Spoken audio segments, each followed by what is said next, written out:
മകനെ അഴകുചിതമുള്ള പേര് വിളിക്കുവാനെടുക്കുന്ന നേരത്ത് അച്ഛൻ പരമേശ്വരനെന്തോ കണ്ട മക്കളെ ഞാനൊരു പേര് വിളിച്ചില്ലേ, ഈ മകനെ ഞാൻ എന്തോ ഒരു പേര് വിളിക്കേണ്ടോ, ഏതോ ഒരു പേര് വിളിക്കേണ്ടോ എന്നൊന്നെന്തോ പരമേശ്വരൻ അച്ഛനായിരിക്കുന്നു.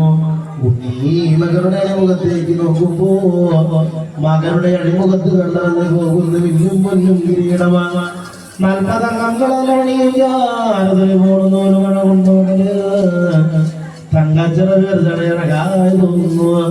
തിരുവയറിന്മേൽ കെട്ടൊപ്പം പട്ടൊപ്പം ആരോടൊപ്പം കുടിക്കോ ഒരു മഴകു തോന്നി ചെറിയൊരു തിന്നു പുറത്തിരിക്കുന്നത് പോലെ നോക്കുമ്പോ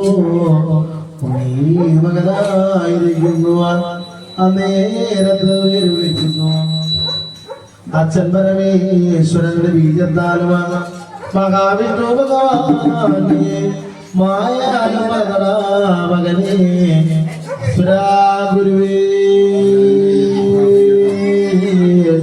പൊന്നുഷുമായേ അസുരാ ഗുരുവേ പൊന്നുണ്ണിയേ വിഷ്ണുവായേ അസുരാ